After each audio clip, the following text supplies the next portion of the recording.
Greetings, adventurers!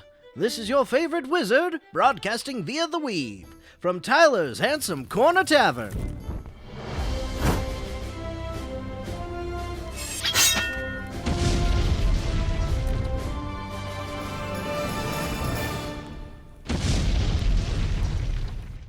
We've got tales from the multiverse and some advice for all your adventures and quests. Pull up a chair, grab some mead, and rest your weary feet. Just watch out for furious wizards flinging fireballs. Let's roll some dice and shoot for a critical success. Today, you will receive an introduction to the world of Dungeons and Dragons, a world of never-ending possibilities. Wizards and warriors warring and questing for greatness and gold, defying destiny and forging paths, from looting the most evil of dungeons and saving Mayor Funny Bottom's cat. You will learn how to start or join a campaign, make a character, and where to find the best web resources. You will also hear tales of the funniest role-playing encounters and the most WTF battle moments. This is Tyler's Handsome Corner Tavern.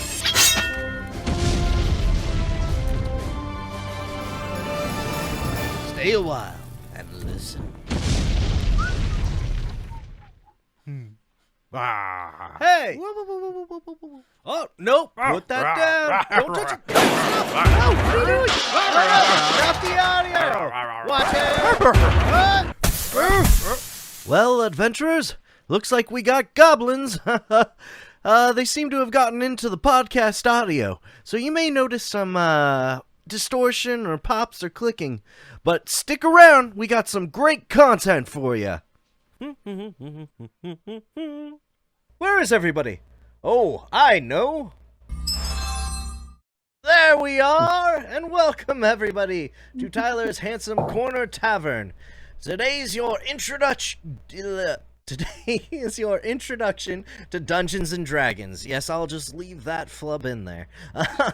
Today we have some lovely, lovely guest adventurers for you. Why don't you guys introduce yourself and give us a little bit about how long you've been playing Dungeons and Dragons, or whatever experience you have with Dungeons and Dragons. Well, hi, my name is Alyssa, and I have been playing Dungeons and Dragons only for about 2 years now.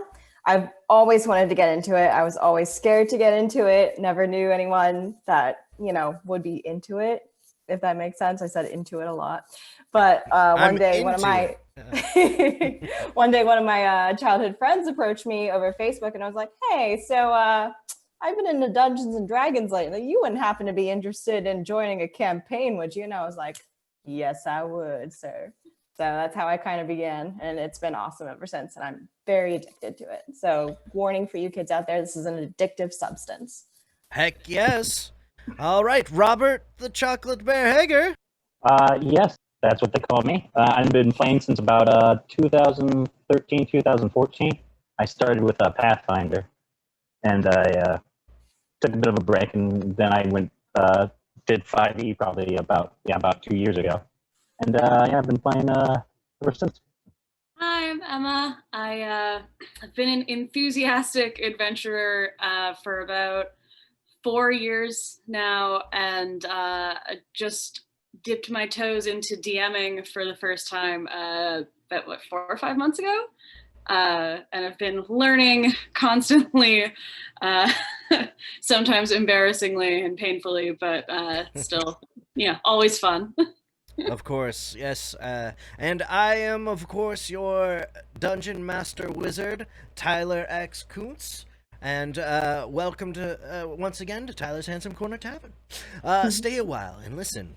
I actually met Emma through Dungeons and Dragons. Emma is a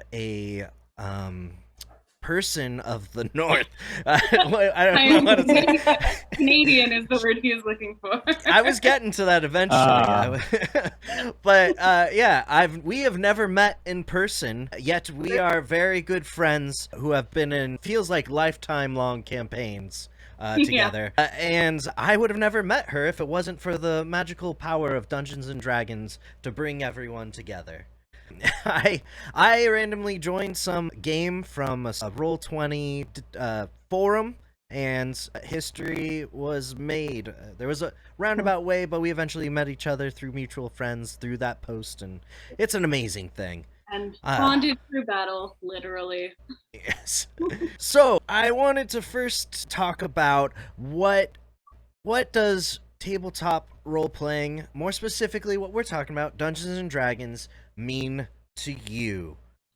Man, it's such an open-ended question for me, because like what I love the most about it is that it can be like anything to anyone, and everybody has like a certain special like memory with it or experience that makes it unique to them. Which makes it kind of impossible for me to answer this question. But yeah, I guess I love the creativity, the free formatting that you can pretty much like do anything you want to do, be anyone you want to be, tell really gross jokes with your friends on like a Saturday afternoon. Yeah, like I love it because it can be anything. Yes, I totally agree. It's a world of endless possibilities. I couldn't have said it any better than my animated self. And it's like, just to me, it's more about the interaction with the people and friends. I love the role-playing aspect. Yes, I do enjoy games. I love video games. But like, I really feel like I'm living these characters and like experiencing these moments and doing this collaborative storytelling. I'm an artist. I'm a theater artist, and storytelling is my lifeblood and what I love to do. Ever since I was doing impressions of my great grandma on the toilet as a 5-year-old. She wasn't a 5-year-old. I was a 5-year-old. I don't know. I was just telling stories. Anyways, why don't we hear from Robert? No, but you were talking about like a storytelling. Yeah. And that's really my favorite part about it, really getting together with friends and really telling a story and really kind of having fun, seeing where it goes. Really a collaborative experience, and that's really kind of my favorite part about it. Because, video games are fun, but, sitting by yourself can get boring. Indubitably. Alyssa? Yeah. Calling back to what you said, mentioning theater, and I do theater too.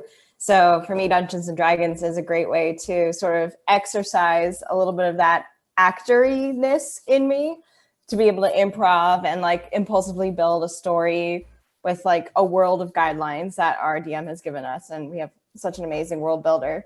And just to be able to tell these stories and tell these character stories. And for me, it's a little bit of living out a childhood fantasy. I grew up with my nose in like Tolkien and T.H. White, and of course, J.K. Rowling. And so obsessively loving fantasy stories. So to be able to kind of quote unquote live out a fantasy story with a character that I created myself is definitely fulfilling like some childhood dreams of mine. Fantastic. Speaking, maybe I should clarify, do you have to be an actor to play Dungeons and Dragons? No, absolutely not. I am not one. I am not at all creative person in my day-to-day life. So it's actually a nice break from my real life as a scientist and healthcare professional to be able to do something so fun and free and without rules or restrictions, and tap into that creative side of myself that I don't get to utilize a lot. Yeah, that's the beauty of Dungeons and Dragons, is that it's really for anyone who just wants to have fun and wants to have fun with friends and just wants to tap into something a little bit different, maybe a little bit removed from their lives, Yes. Dungeons and Dragons, I think we typically think of like medieval fantasy, but like, you can open it up, tabletop games. There's like a tabletop game for like any genre you could think of. There's Star Wars, there's Jurassic Park. I don't know why that came to mind. I think there is one, but I don't. There's Cyberpunk, of course.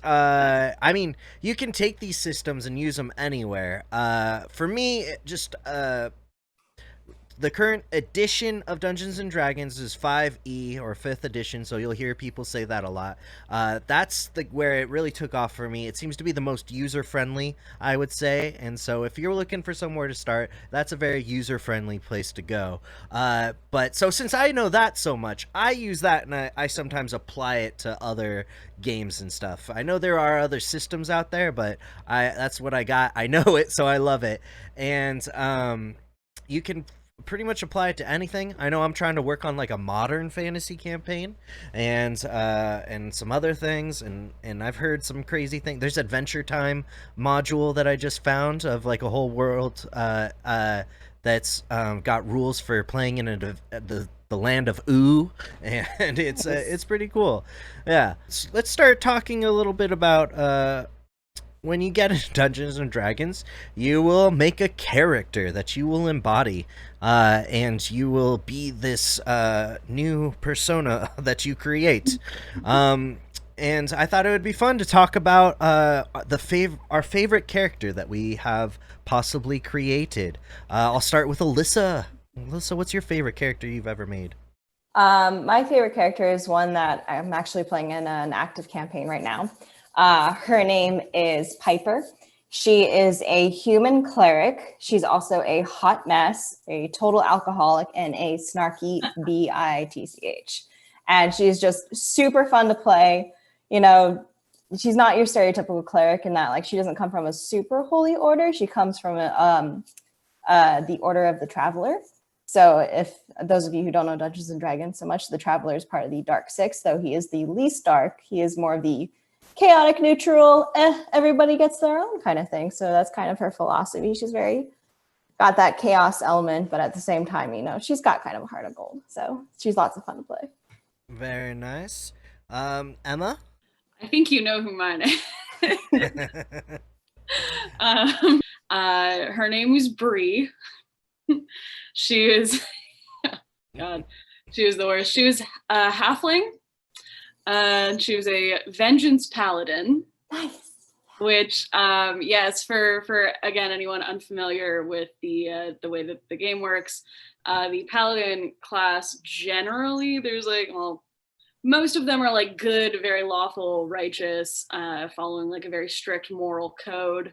Whereas the vengeance paladin is sort of a darker kind of, I mean, I played her as like a vigilante, sort of, like she was seeking revenge for the murder of her family, you know, very, you know, standard boilerplate Batman sort of background. But she was just a huge dick to everyone.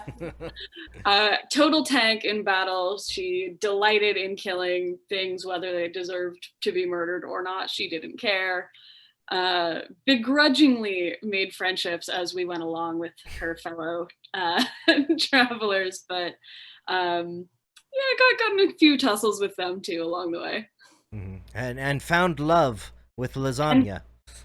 Found love with Lasagna, who is a real character who existed in this campaign, because our DM said Sonia and I misheard it and it stuck forever. Her name was Lasagna. Yeah, moving on. Henceforth, her name was Lasagna in canon, and that drove our DM crazy. All right, Robert? My favorite character, his name is Taktu, and he's a barbarian who actually wants to be a wizard, but made a deal with the great old ones and is actually a warlock. So that's definitely a fun character to play, because, you know, I present myself as a wizard, but I'm a warlock. And I've gotten the rest of my campaign members confused to the point where they forget. And that's the most fun I have, because, you know, my DM also has taken that opportunity to pretty much allow me to, you know, go down kind of a fun path to making a deal with the devil, and coming to regret it. So yeah. But unfortunately, you know, that's I was playing in person, and then COVID happened, so I haven't gone back to that one yet. So. Yeah. In due time, my friend. In due time. In due time. Yes. My favorite character is one that I am playing right now. I gotta say, when I first started, like really started, I was always playing, like I really wanted to be like play I was more into like trying to play the game and being really good at it. And my characters were all like min-maxing is a term you'll hear a lot, whereas like you try and be the most efficient or effective in combat as possible. So you choose like the best skills to be able to do the most damage and whatnot. And I was very attacky and doing things and running into the fray in the battle. But I went a total different way this latest playthrough that I'm doing, which Emma is the DM for, and she's doing a lovely job. She's actually like some of my newest favorite moments in D&D are in this campaign because they're like the most epic things that I'll talk about later on. But my character's is basically a sentient cat from a race of cats, but like they're normal sized cats. You know, there's like there's a race called tabaxi, which are like regular tall humanoid cats, but think of a house cat that just decided to start walking on its feet and like, or its hind legs and just like act like a person. Yeah. So like Puss in Boots, kind of. Yes, it is. It's Puss in Boots. Those are my reaction gifs all the time. Yes. Puss in Boots gifts happen quite often. And I am playing a Forge Cleric. So, and like, I just got the idea that that he is just like a super nerd for blacksmithing, like just fell in love with like armor and crafting weapons. And so his journey now is just his domain, as the Forge domain, he has like a deity or a god that like gives him his power, and I just call him the Forge Father. And because I don't know him personally, I'm like the first Felis that he's reached out to in my mind, and like I was actually like a weirdo in my village to the point where they called me Odd. So I'm this little cat cleric called Odd and I talk like this. And I go around and I'm like, oh, I swing my forge hammer and I go, oh, Forge Father, don't fail me now. And I just run around and I'm like healing people. I'm quite dexterous. I'm like climbing on people's shoulders and like. He rides on characters' shoulders from time to time. It's awesome. Yes. And it's super cute. And just having so much fun just doing like workarounds and like figuring out cool things to do. And you know, when you are a support character and you do your support role very well, it's very fulfilling and quite cool. You're like, I can't believe that just happened, and I just had some really good moments. And I'm having a great time. Huh? Side note, sometimes I forget that Odd is in fact a cat. And every once in a while, one of my players will say like, oh yeah, and by the way, I go over and like scratch Odd's tummy. And I'm like, oh, right. Yeah. I'm like, what a good thing to say. I'm like, oh no, don't you oh, okay. I'm just chilling. Oh, I love the scratches. Fun times, just such good things. I thought it would be good now, though. So now that you've heard just a little bit of our talk about Dungeons and Dragons, you're probably like, holy crap, this sounds awesome. I haven't even heard the coolest stories yet, but I already want to join a campaign or start a campaign and do it. So I thought we would talk about how we first joined our campaigns and then give you a little bit of info on how you might join a campaign. So Robert, why don't you lead us? And how did you first join or start a campaign? Like, which campaign? Or? Oh, just like your very first campaign. Yeah. How did you first like start playing?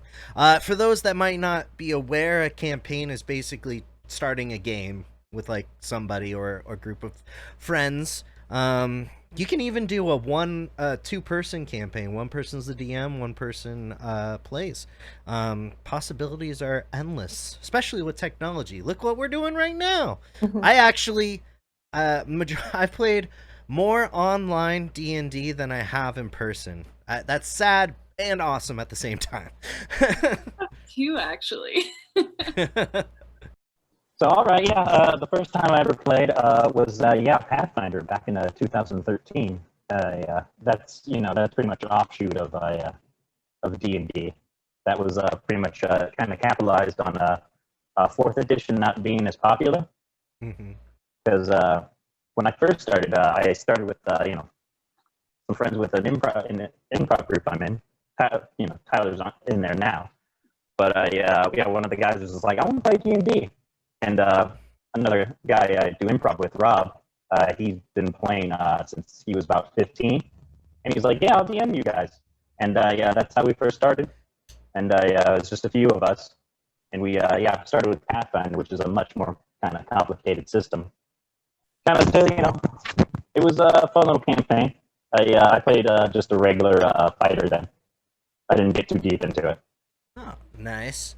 I can't help but I thought right now is that you're in love with D&D or D&D nerd when you hear other people use the word DM or slip into my DMs, and all I think is Dungeon Master. Yeah, right. And then you're into BDSM if you think of a different Dungeon Master. And sometimes you're into both, and it's very confusing. Yes. Why don't we go with Alyssa now? When was your first? How did you first join a campaign? I guess I should also rephrase this a little bit, because also to when and how did you join your most successful campaign? Because I actually, sorry to derail, I'll take over for a sec. The first campaigns that I ever joined was randomly on an offshoot with some of my friends in my program at school. And sadly, our schedules were just way too busy that they always either fizzled out or we just couldn't play enough, and they ended up fizzling out. But it wasn't until I was I am dedicated to getting a consistent campaign that I started searching and scouring the internet, and I came to Roll20. Which is a great web resource that I'll try expanding on later. And it was through Roll20 that I found these forums where people are actively posting, asking for players for their games. You can join a one-shot right away. There's some people that post and they're just we need an extra player. You can hop on and start playing right away. And they have search filters where you can then be I'm a new player, and they're happy to have new players, and they'll teach you. Me, I learn faster by doing. So a lot of I jumped in full steam. People were very forgiving, and lots you'll find are very eager to teach newbies. Even they're just happy to have another person playing D&D. Really, it's a great community. And that's where I met one of my newest best friends of Travis, the Dungeon Master from Canada, and we went on this adventure for a year and a half long campaign or so of that first started out with a random different group of people from all over the country, and they kind of fizzled out, but I stuck around, and then he brought on his friends that are all now my friends, and that's how I met Emma. And then how Travis, sadly, and happy for him, went to New Zealand and unfortunately couldn't continue our campaign at the moment. We still plan, I think, to come back someday. He guest star occasionally whenever he has internet. Yes, which is always amazing. He has an incredible cameo character that he does play whenever he can pop in. Yeah. And if it wasn't for that, though, I wouldn't have met Emma and some of my other best friends. I consider now best friends. I can't wait to be able to go to Canada again someday. I'm gonna stop by and meet them all in person. I'll buy you a poutine. Yeah. And I'm living one of my best D&D lives right now under Emma's campaign. All right, sorry to derail. So go right ahead. That is all good. Yeah, like I said in my little intro, I started playing D&D about 2 years ago when my childhood best friend reached out. I was like, hey, I'm GMing a new campaign and I want you in it. So I was so excited and so nervous to join because I was like, oh man, this is so great. What am I going to do? So I kind of went with a fairly basic character class, I just an elven ranger. I was like, okay, I'm gonna start with the basics and like great way to start, especially if you're like me, you grow up reading like the Lord of the Rings, you're like, obviously I'm gonna be an elven. Great basic start. So I started there, and like my GM was super great in guiding me. All the other players, it was like me, a couple of our friends, Des, Felix, Vera, who I all met through that campaign. My brother, who was also like, he was just getting into Dungeons and Dragons at the time, and he had already played a couple of campaigns, and he was getting really good. And then my husband, who was my boyfriend at the time, he was like, I want to try this. So he ended up joining too. We had like a really large party. That campaign is still technically going on. We're on pause right now because it got really heavy. It was like one of those really heavy, like save the world, all this crap is happening kind of thing. So that one's on pause right now. But yeah, that was such a great way, having so many like loving people just be like, welcome, baby bird. Here's how we do the D&D. And then of course, like we got like the player's handbook, which helps me so much because I need something tactile. Like I love learning in person, but everything that we've done has pretty much been online because we're bi-coastal. Our groups tend to be bi-coastal. Our GM lives in Pennsylvania. I know, the magic of the internet.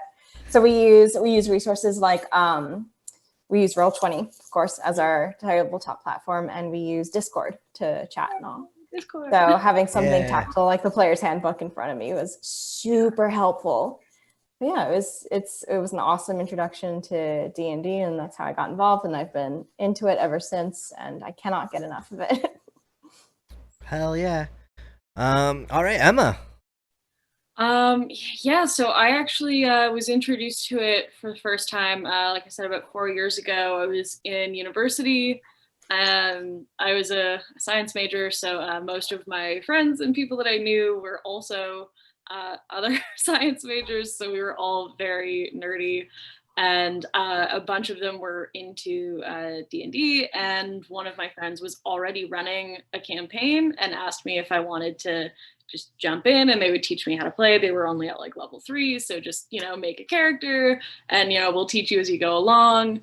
And that is how I actually first met and then became close friends with the girl who would eventually become my roommate for 3 years, and like my best friend in the whole world. So it was amazing. I got closer with people that I already knew and liked, and fell in love with an incredible game.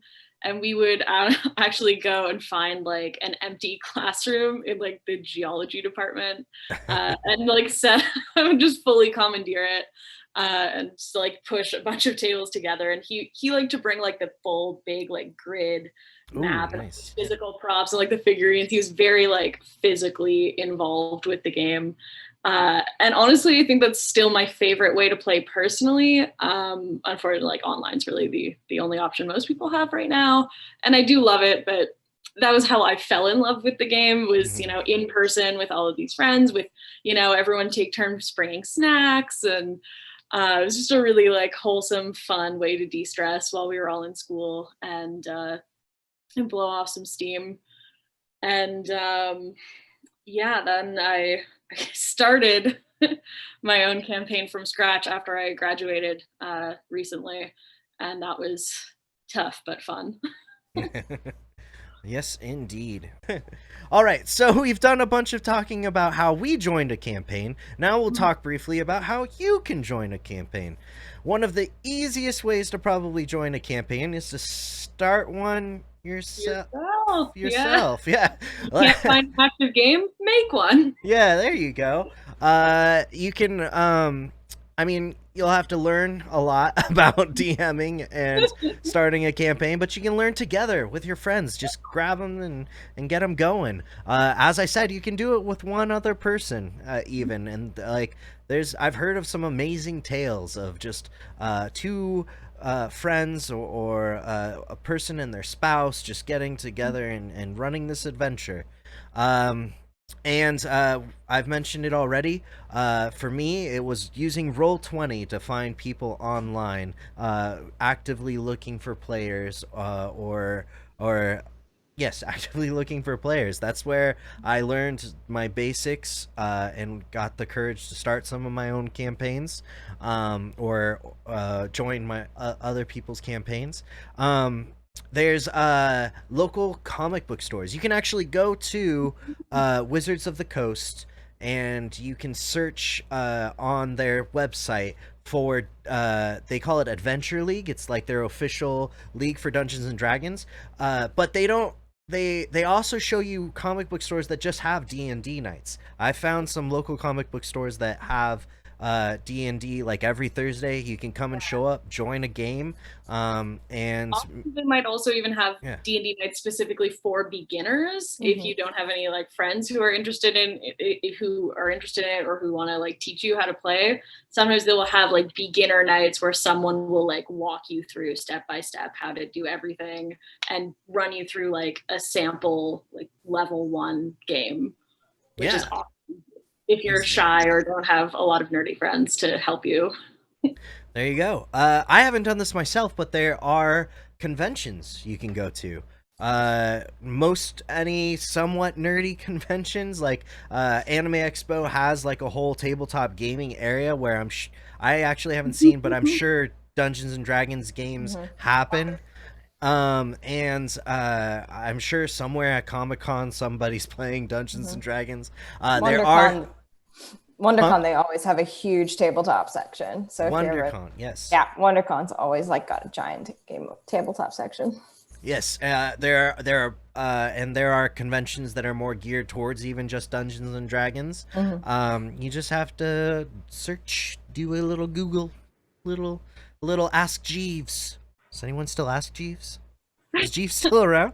No idea. Even I remember seeing a large section at Anime North many years ago, which for my fellow Canadians is another like massive nerd convention. Basically nothing to do with D&D, but D&D was still there. It was present. There was like a whole section where you could go and talk about D&D stuff at an anime convention. It was wild. There you go. Yeah. And so, like, let's say you do need to learn. You get like a couple friends together.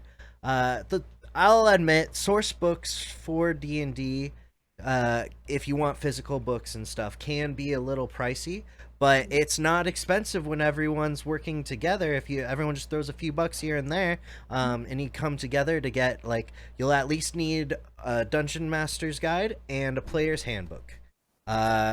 Even so, still, if you do searches on the internet, you can find that information freely sometimes. You may have to like search under some hidden orifices of the internet. That's the wrong word, I'm sure. That's a great word, actually. Dive deep into the orifices of the internet, children. Come play Dungeons and Dragons with us. Your orifices. Just watch out for those dragon holes. I don't know.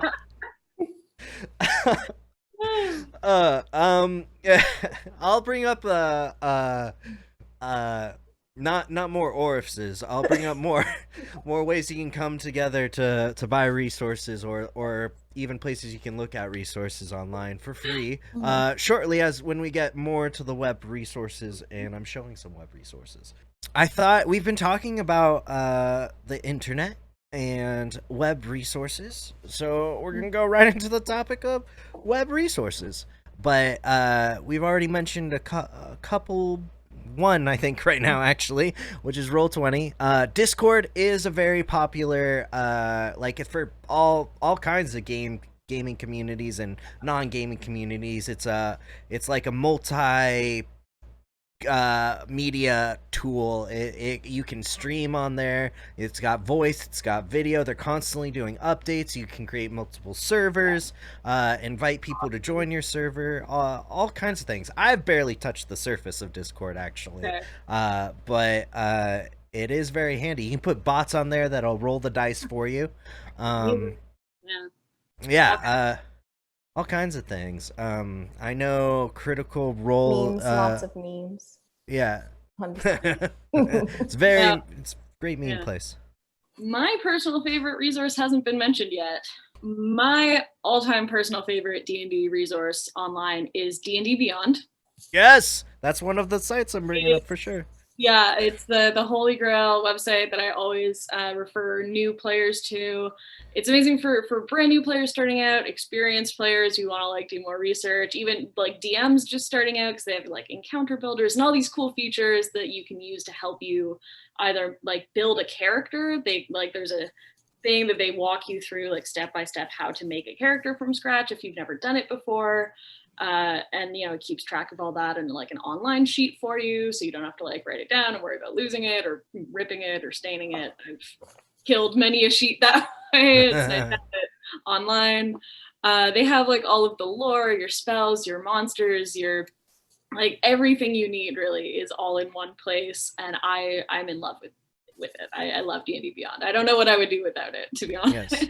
They keep on adding resources and upgrading the site as well. We got digital 3D dice not that long ago that you can roll on your sheet. And another thing too is it's actually sponsored by Wizards of the Coast. Like it's their the site. Yeah. So it's awesome. Great. Anyone else just before I start showing any web resources offhand, just that we haven't mentioned yet that you think's awesome? Yes, Alyssa. I actually have an app on my phone that is super great for me as a spellcaster, and for anyone who wants to start as a spellcaster or is struggling like me to keep your spells organized. Because Piper was the first spellcaster I ever played, and I was like, oh, there's so much. So it's just simply called D&D Spell 5e, like 5th edition. Okay. And it's a super simple app. You just put in your character and you can sort spells by like your class, what's your subclass, you know, what level are you casting spells at, and they give you all the spells and you can save them. You can have them saved as prepared, as just saved, as like ones that you're interested in learning. And it's just a super great resource to keep like everything like super organized. I don't know if the people on the internet can see that, but like there you go. Yeah. It's just like all the spells that you could ever want. And it's like great because like instead of like jumping back and forth, because for me the spell section of Player's Handbook is super confusing because they do it alphabetically instead of by class. Mm-hmm. I'm just like, oh. So this for me, it just all shows me all of my cleric spells, and I'm like, all right, good to go. So that's a great resource if you're just starting out as a spellcaster. Hell yeah, that's cool. But no, that's really good, especially if you're playing in person. I mean, it can be hard having multiple tabs open sometimes. I have 3 to 4 screens when I'm doing my Dungeons and Dragons campaign, and they're 2 different computers. I have a Mac and a PC that I'm doing stuff on.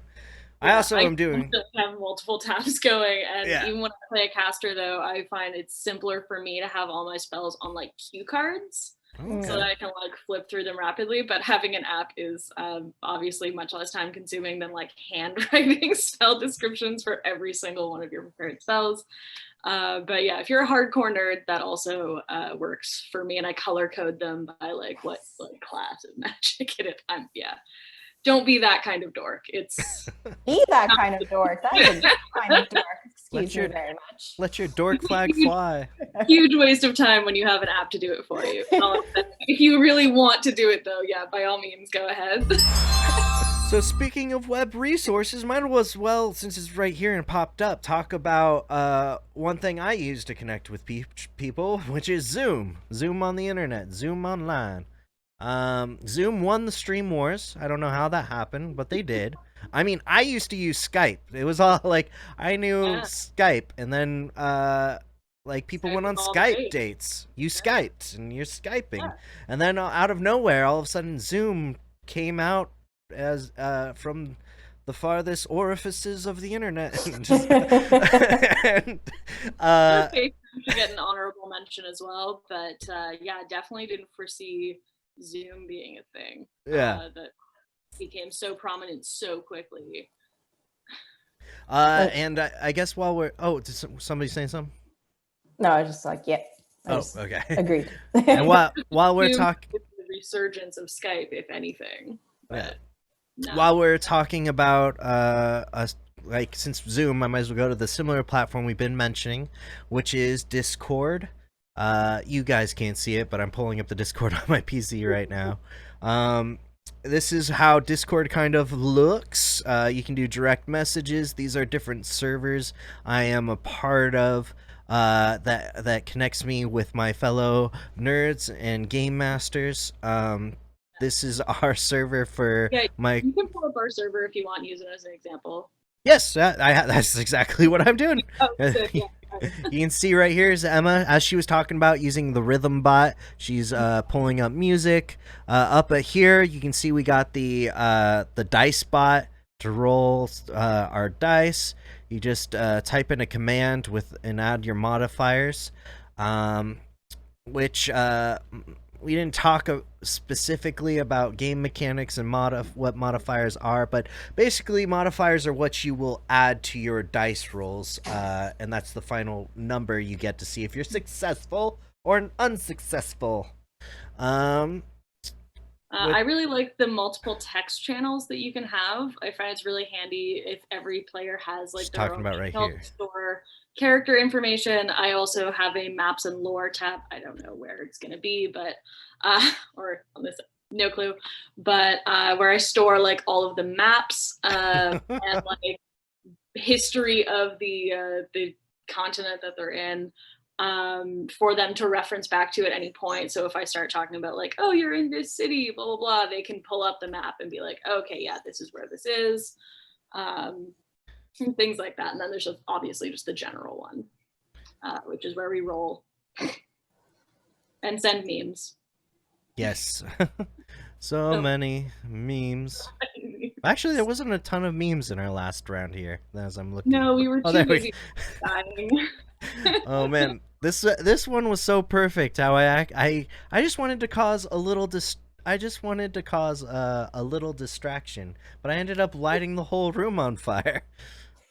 Inflammable means flammable? What a country! Yeah, I'm surprised no one pulled up the GIF of the darkest timeline from Community. Oh, I used that somewhere else recently. Yeah, it was recent, but you guys are definitely in the darkest timeline right now, just so you're aware. Oh man, it's D&D Beyond.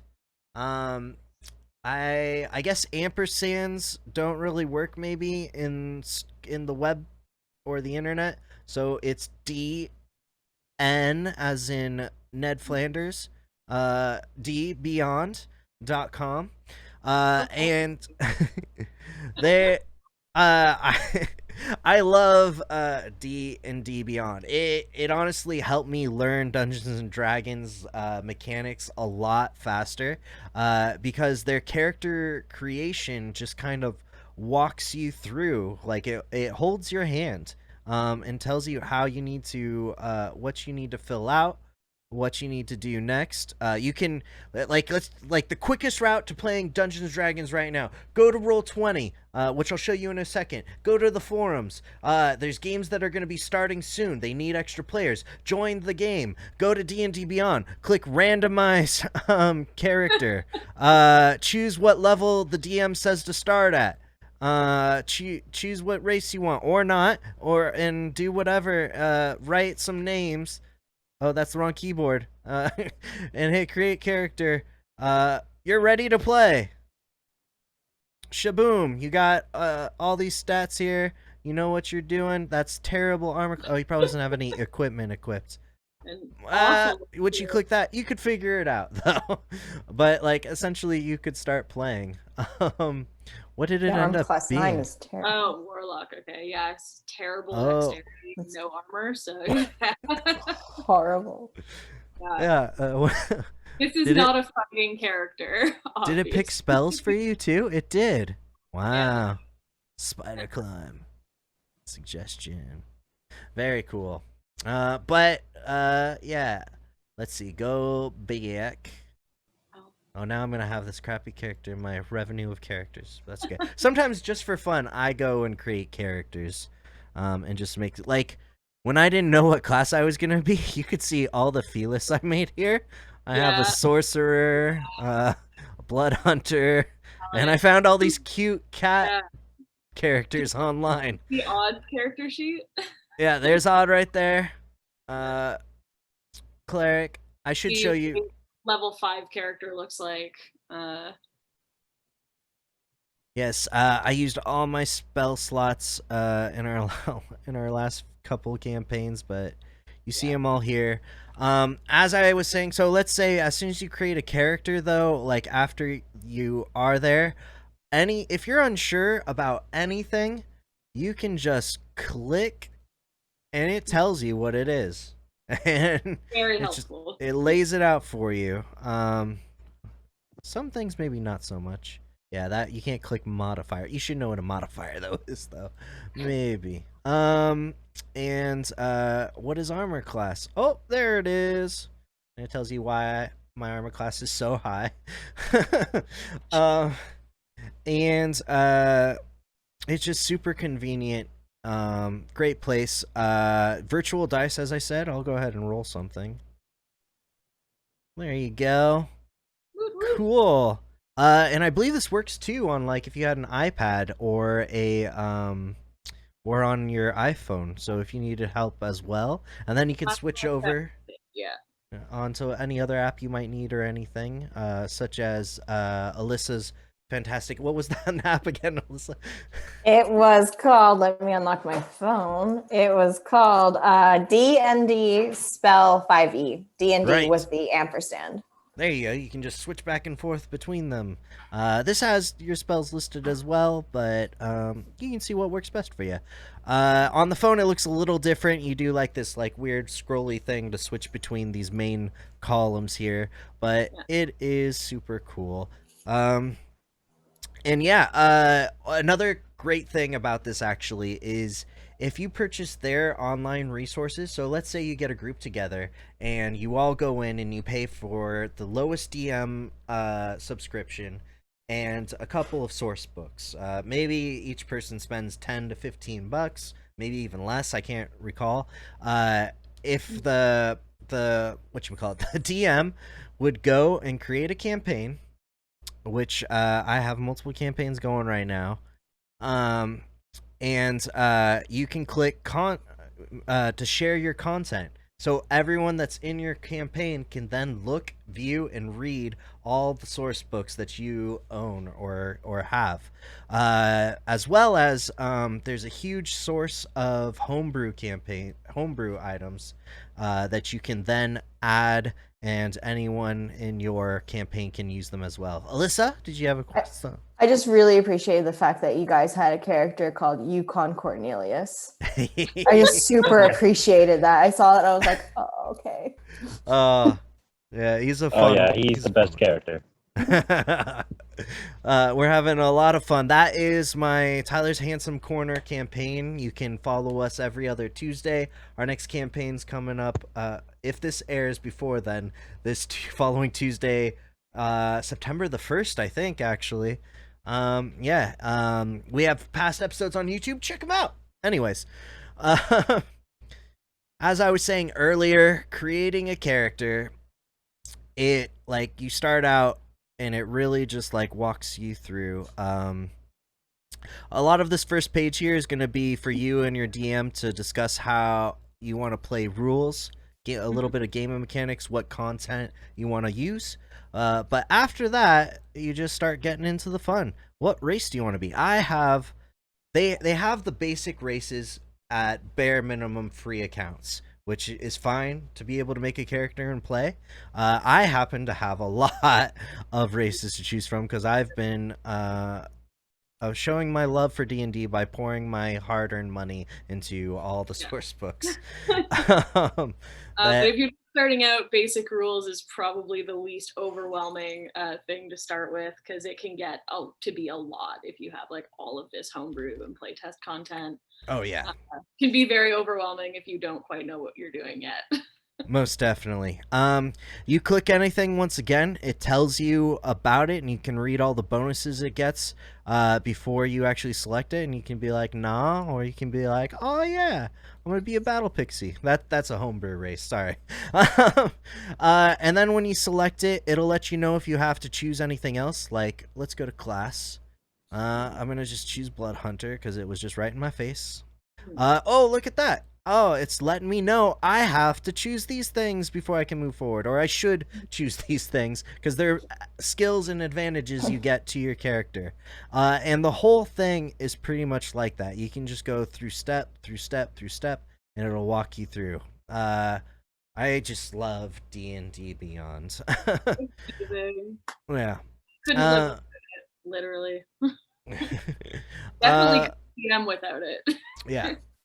I mean, I even use they got their this is somewhat new. I use their encounter builder now for my I mentioned that. for I everything. tried the beta version, and it's I really liked it actually. It's great. You Scaling can encounters to the level of difficulty that you need and the number of players that you have. It lets you know like deadly, easy, medium, you know, so I can choose how difficult I want something to be for my players and then build an encounter based on that, instead of starting with something and then scaling it back or up depending on how hard I want it to be, which is nice. and then you have your combat tracker all ready to go.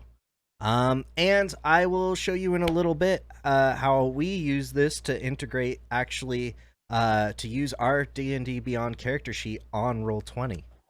Which Roll20 is my next thing I was going to talk about and show you. Roll20, yay!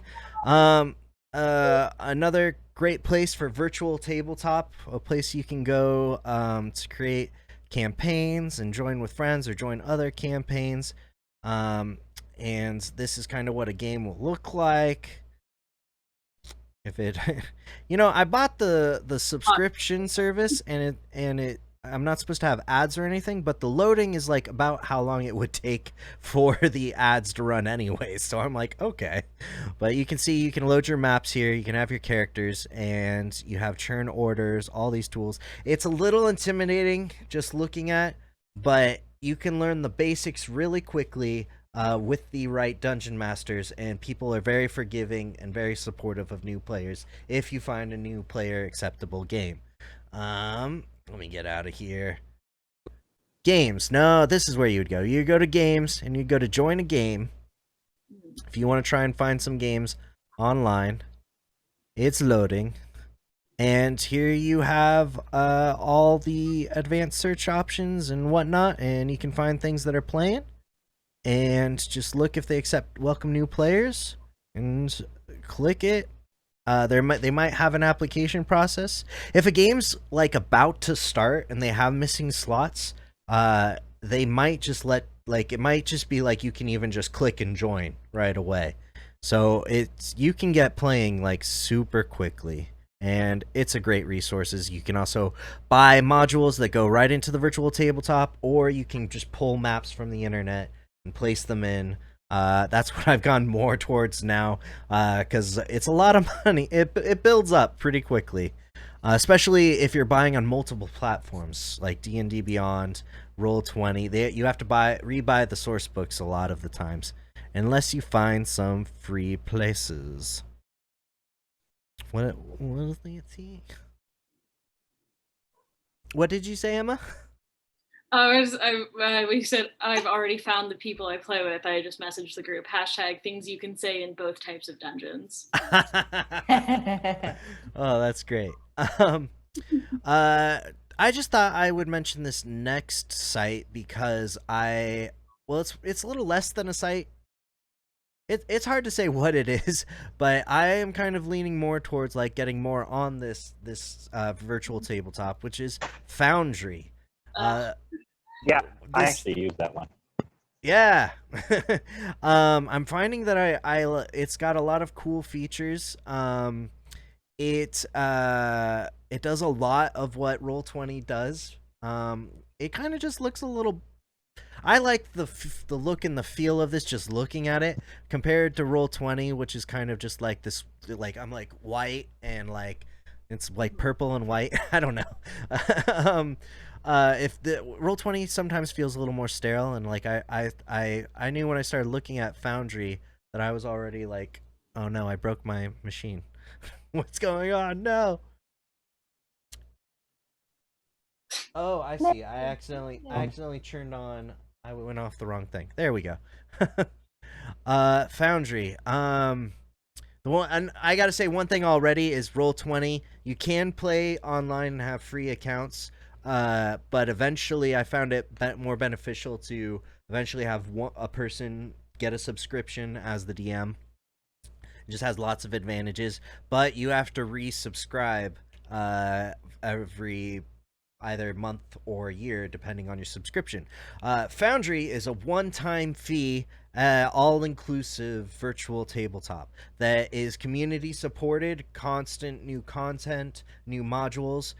They have a 3D module for dice that I've started implementing on my stream in a way. I'm still using Roll20, but I found a way to use some of the features from Foundry on my Roll20 on my stream.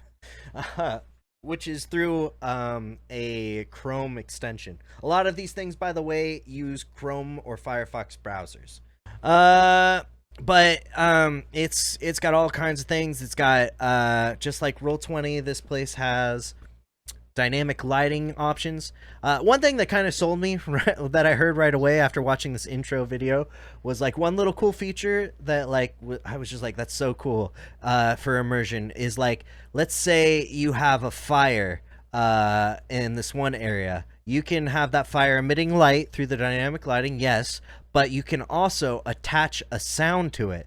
And that sound can be limited to a certain number of feet around it. So if the character is like, if a person's moving their character and they get close to the fire, all of a sudden they'll start hearing the crackling of the fire just because their character got right next to it.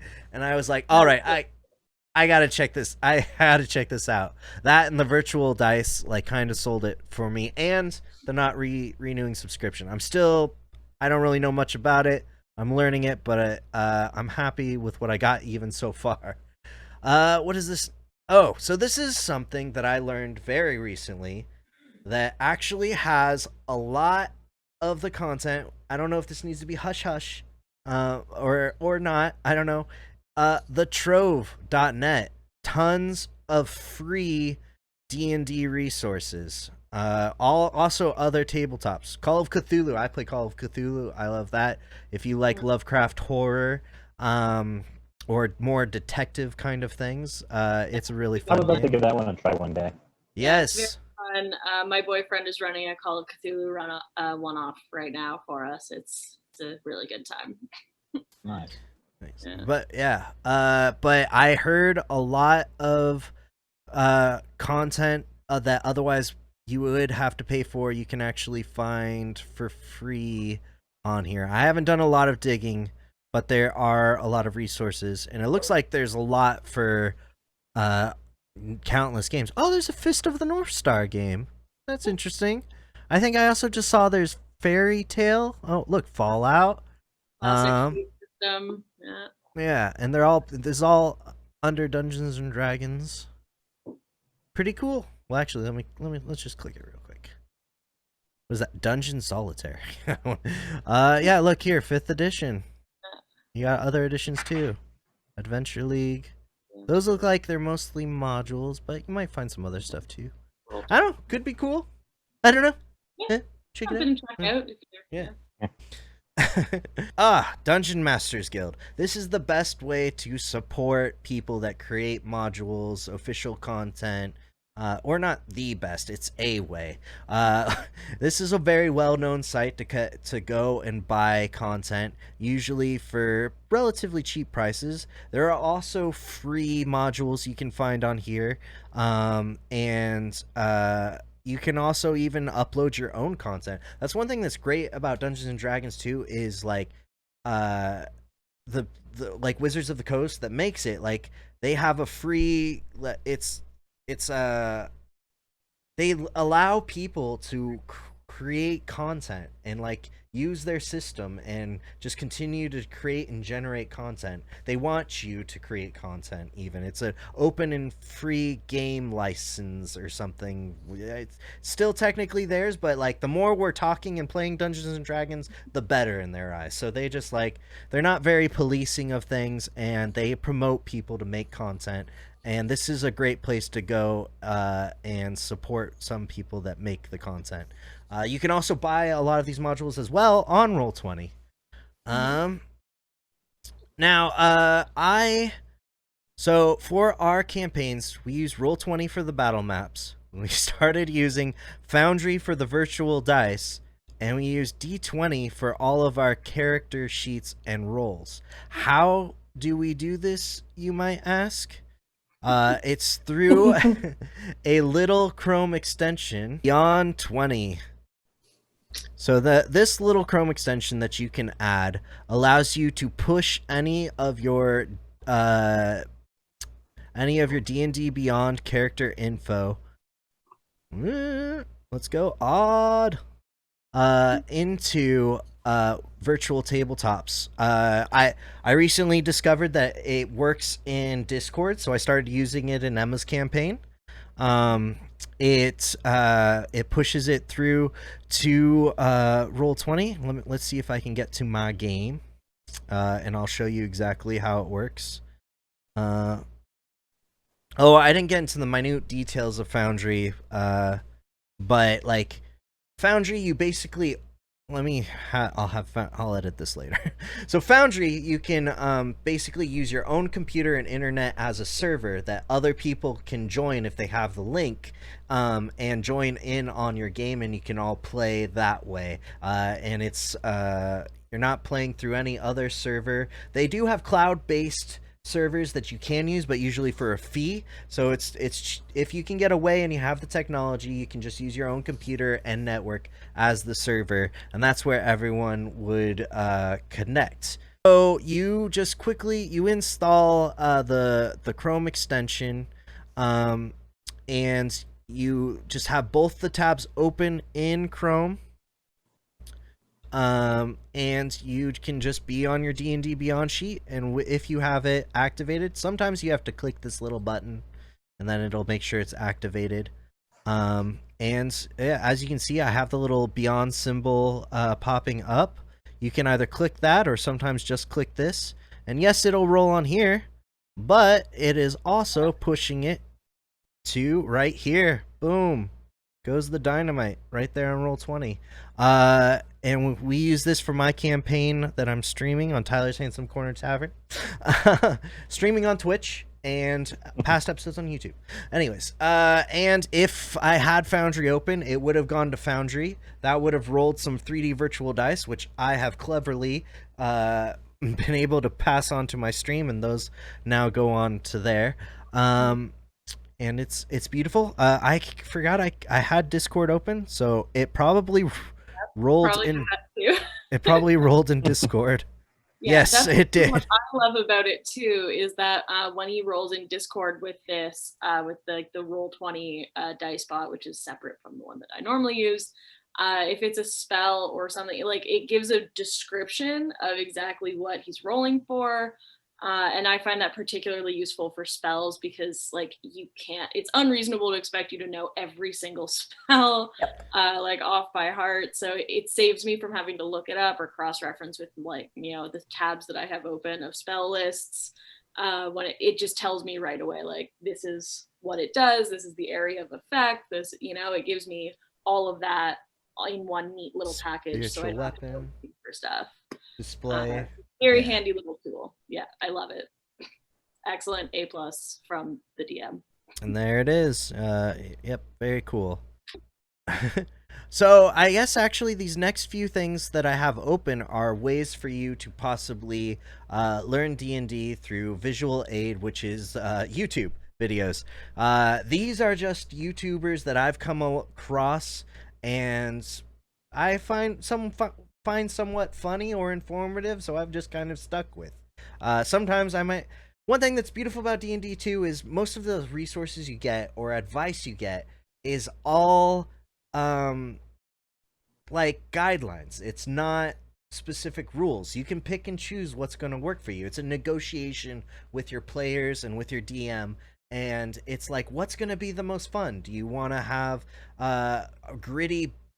mostly gritty battles? Do you enjoy the role play?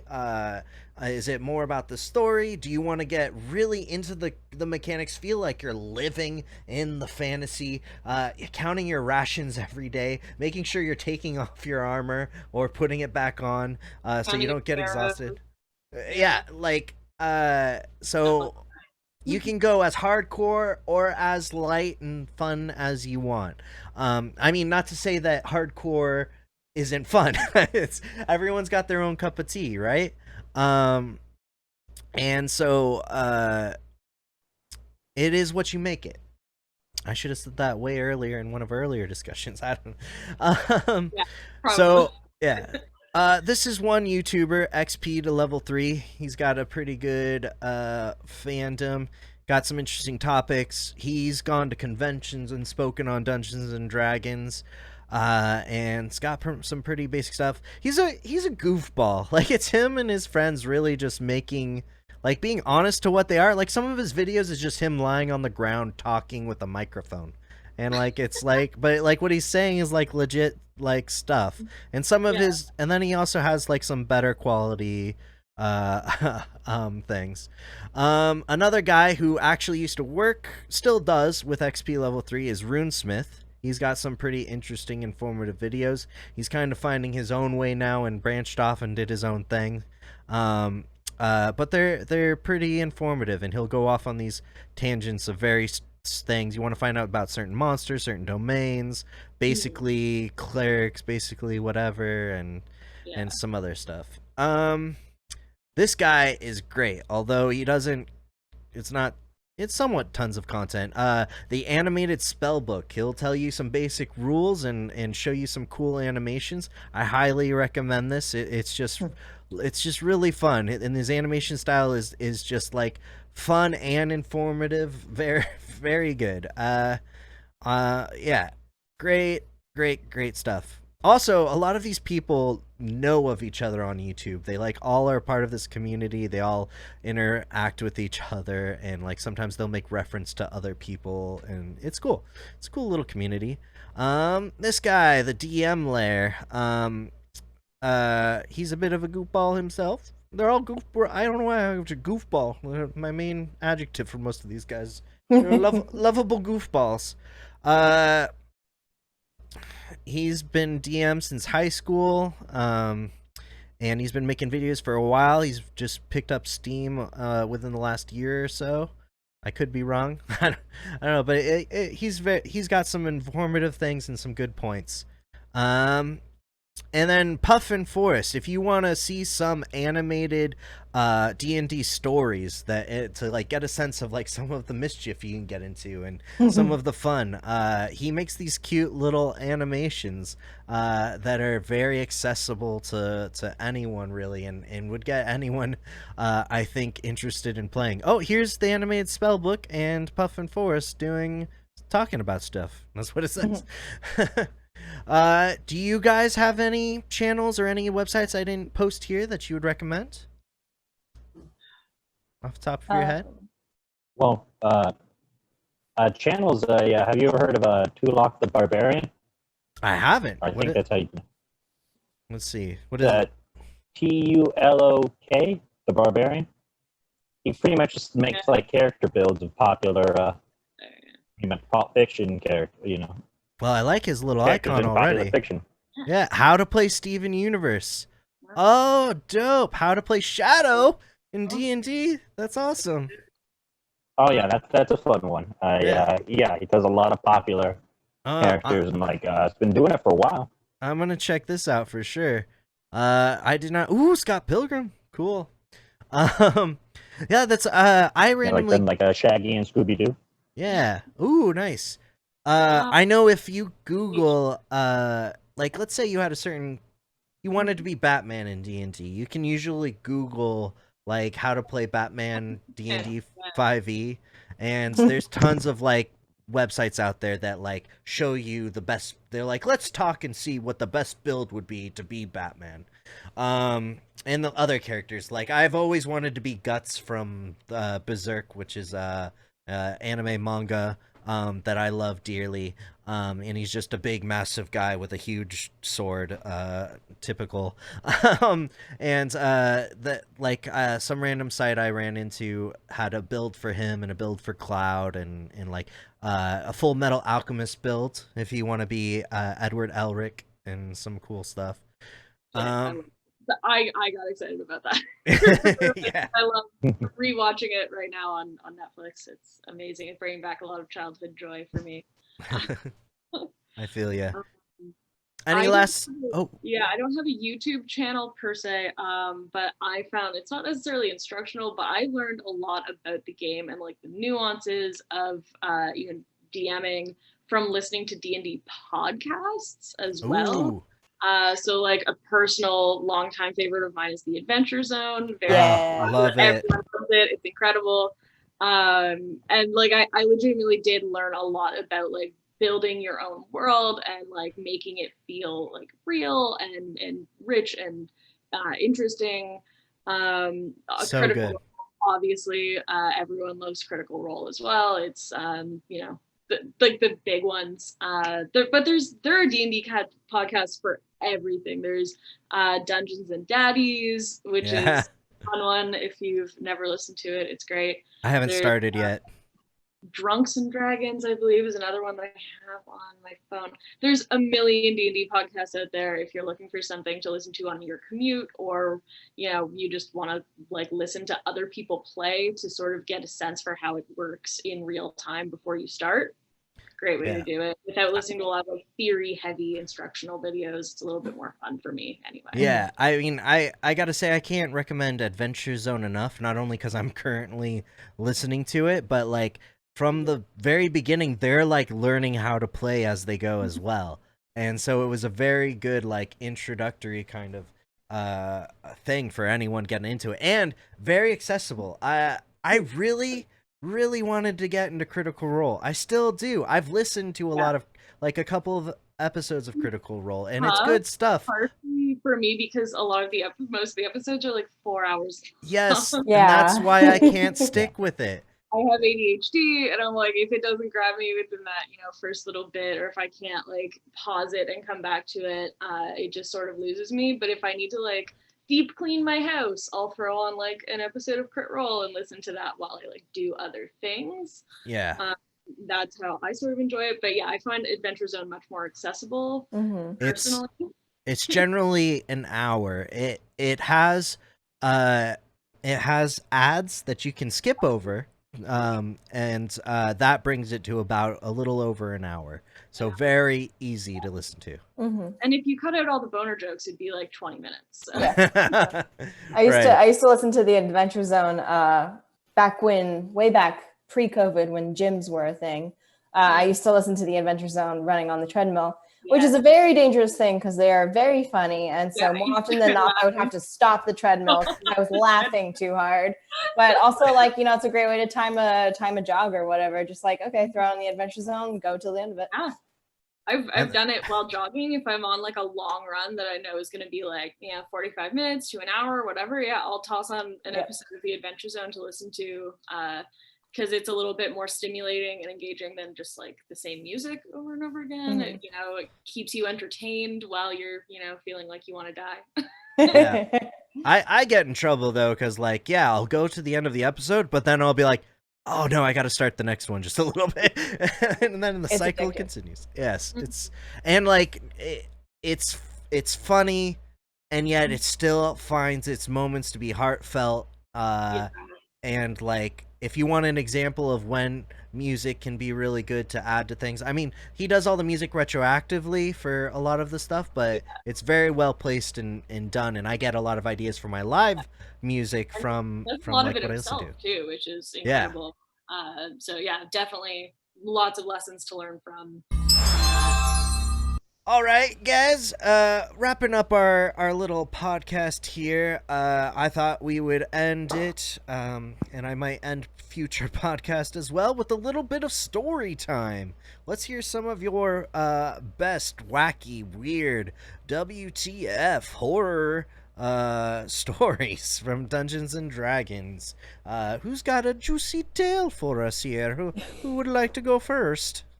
I was going to say, I don't have a juicy tail, but I have literally a cheesy tail. Yeah, of course. Yes, cheesy is one of the categories that I did not mention. All categories are acceptable. So this campaign that I'm currently a part of, it's called Ventures Incorporated, and we are literally a corporation of for-hire adventurers. And one day we were hired to go to the big city and do a venture there. And we ended up staying at the Hilt Inn, Hiltinn, which was right next to the Merry Oat Inn. And right next to the Hilt Inn, there was a TTGIF. Thank the gods, it's Friday. And we decided after a long day of adventuring that the best thing for our party to do was to go to this TTGIF and have a mozzarella stick eating competition. So the evening proceeded with us rolling constitution saving rolls to see how many mozzarella sticks our characters could consume. My character did not do well. She did better with the booze. But definitely, I think our barbarian actually did the best. He just packed them on. So that's one of those moments you don't expect to happen. You're like, oh yeah, fantasy, high fantasy, and swords, and maidens, and nope, mozzarella eating. Was it with or without marinara sauce? Oh, with. We're not all barbarians. Great. Who would like to share next? I have two that immediately came to mind. So I can do like one now and then someone else. Sure. Yeah. Later, if we'd like to do it that way. So one is from that first ever campaign that I played for the first time so many years ago. My first character ever, who will always hold a special place in my heart. We were trying to avoid combat because we were still fairly low level and didn't want to die before the adventure could take off. So to avoid a confrontation, I attempted to seduce a guard. And I succeeded in the seduction. Where I went wrong was in then attempting to stab him before he put his clothes back on. I failed miserably. It wasn't quite a crit fail, but it was very close. And obviously did not work out. It ended with me scooping up my armor and my clothing and weapons and jumping out the window of the room, falling like 30 feet because it was not on the ground floor, breaking my ankle in the fall and limping away naked into the forest. Oh, wow. And then later in battle, I rolled my first critical failure ever, and my DM at the time made me shoot my animal companion in the face and kill it. It was very traumatizing, and I cried real, actual tears. Oh my god! IRL. That's a WTF moment if I ever heard one. I was like, wow, that's really, really harsh for a crit fail. Like, that's really harsh. Yeah, he had to make that first crit fail stick or in your mind. Yeah. It really hurt me. But I got a new one. He felt bad, so that he made me kill. It was just a regular wolf. So he let me get a dire wolf afterwards to replace it, which is way cooler. So I got over it eventually. But I still mourn Peaches. Peaches was her name. The name of my wolf. Pour one out for Peaches, everybody. Pour one out for Peaches. Peaches. How about Robert? You got a story for us? I when I was DMing, one of my friends, Whitney, rolled a fantastic critical failure. It was Princess of Apocalypse. It's an adventure module. And you pretty much get to a point where you get to be hunting a manticore on griffins. And my friend, for some reason, was above the manticore, and he's like, I'm going to jump off onto the manticore. When I told him he was about 500 feet in the air. And so I was like, all right, roll athletics. Natural 1. No! So yes, he plummets about 500 feet to his death. Oh. That's not a time you want to... Yeah, like I was like, are you sure? Like I'll allow you not to do it if you just don't want to stay on, not jump off. He's like, no, I'm going to do it. Yeah. If your DM asks you, are you sure, when you tell them you want to do something, that is like the number one sign you should not be doing. You should take a second to think about it. Yeah, like I'll never come right out and say like, hey, you shouldn't do that. So if I'm saying like, are you sure you want to? That means like you're probably going to die if you do this. Yeah. Oh yeah. It doesn't appear to be dangerous. Pay special attention to that kind of phrasing. You can certainly try. Yeah, and I guess my biggest WTF moment as a DM so far has been when Tyler's character Odd the cat accidentally became the lord of an entire city while the entire party was 20 years in the past in their current timeline and instructed explicitly not to change anything. And he became the lord of a city, setting a whole chain of events in motion that have become just fully out of control at this point. That was my biggest thing, where I was like, oh no, I don't even know what to do with this. I don't know where we go from here. I did not anticipate that this would happen. So that's actually what I was going to talk about, because that's damn, I'm sorry. no, it's okay. I mean, that's why this is like the funnest I've had. I'm playing a cat, nerd blacksmith, who's a lovable, rambunctious fellow, who's like he's like exploring the world for the first time. He hasn't really made friends before, and now he's like met these new adventurers, and they become his friend and his family. And then me as Tyler, I'm like, oh, like she's had us go into the, like, we've time traveled, and like, I mean, that in itself is just like a cool thing to live out. And then she puts us into this like contest for the city that's just like a part of like this festival that they have every year. And we're like, oh, cool, yeah, we'll all just give it a shot and we'll try and see what happens. And like there's like knife throwing. I like kind of suck at that. What was it? There was log throwing. Huh? Yeah. There was a log throwing part, and I'm like just a little cat trying to pick up like a giant tree log. And so I'm like, all right, yeah, I go over and I give it a try. I roll, I get like a 2 or something like that. And I go, oh yeah, my character goes like, okay, never mind.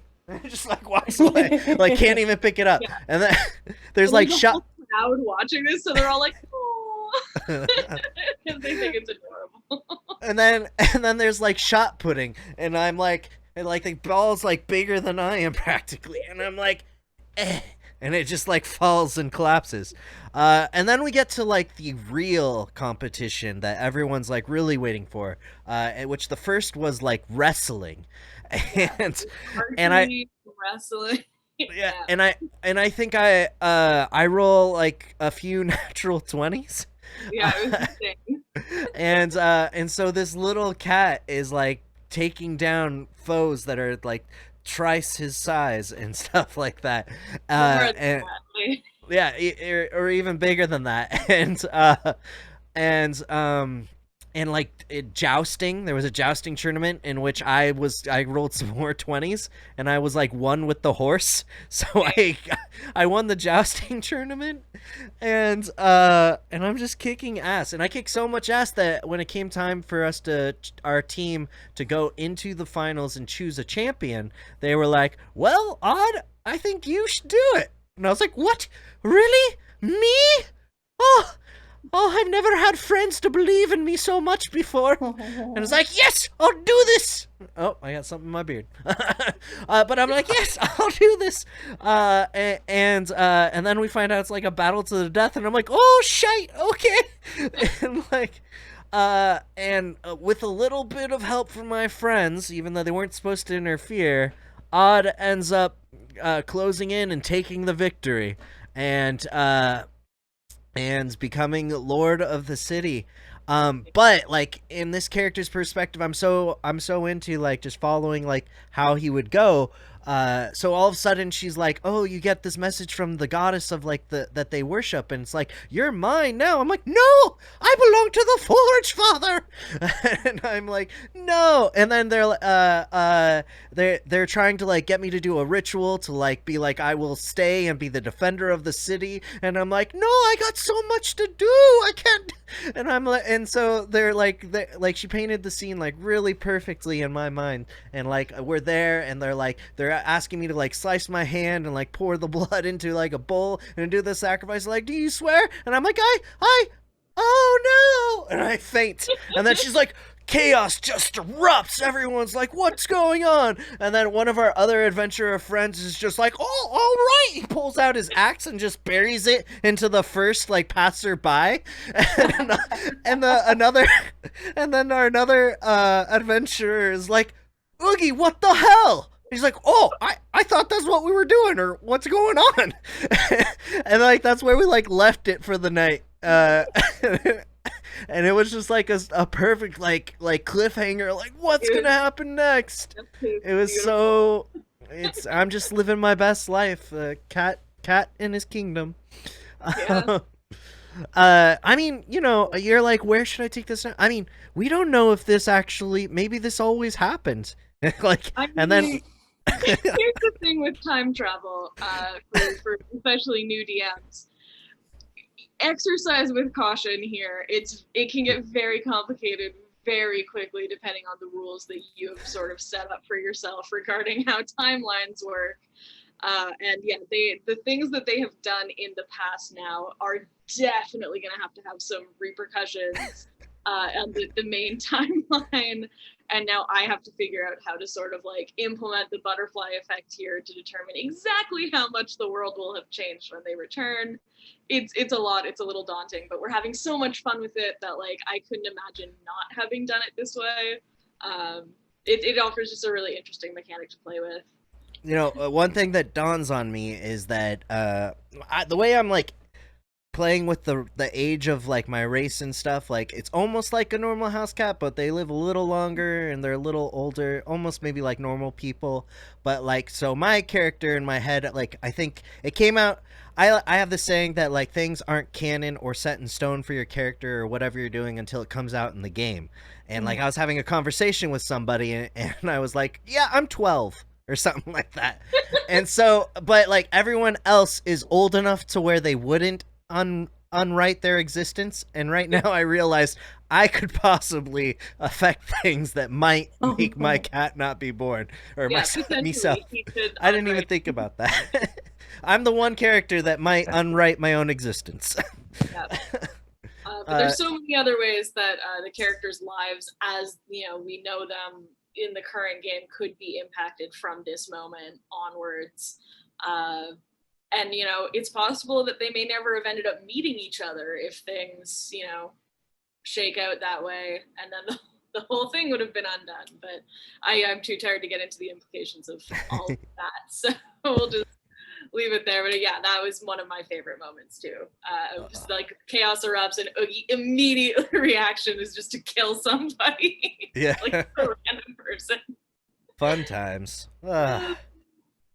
Well, guys, it's been so great having you. Thank you for being on this little podcasty adventure of mine, and joining us here at the Tyler's Handsome Corner Tavern. I appreciate you, and hopefully we can do this again sometime, and have you on if you're up for it. Thank you, and this is us to all of you at home. Signing off. Once again, why don't you guys just go ahead and sound off your name. If you want, you can even plug anything if you're doing anything online or know anyone that you want to support or anything. That's fine as well.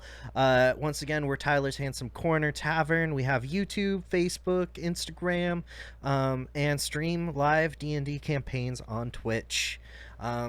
Take it away, Alyssa. Yep. So once again, my name is Alyssa. And I'm going to shamelessly plug, actually, my brother, who is a great artist. He does a lot of D&D character commissions. His Instagram handle is @buckmoonart. Give him a look-see, see if you like his work. He's done my character. He's done my husband's character. It's a lot of fun. I looked him up. He has some great artwork. I wanted to commission him, but unfortunately at the time, and still kind of right now, I don't really have the funds to do such a thing. And like he is worth every penny, so I wouldn't want to try and even give him anything less. So check him out. Robert the Chocolate Bear Hager. Yes, Robert Hager, and I have nothing to plug.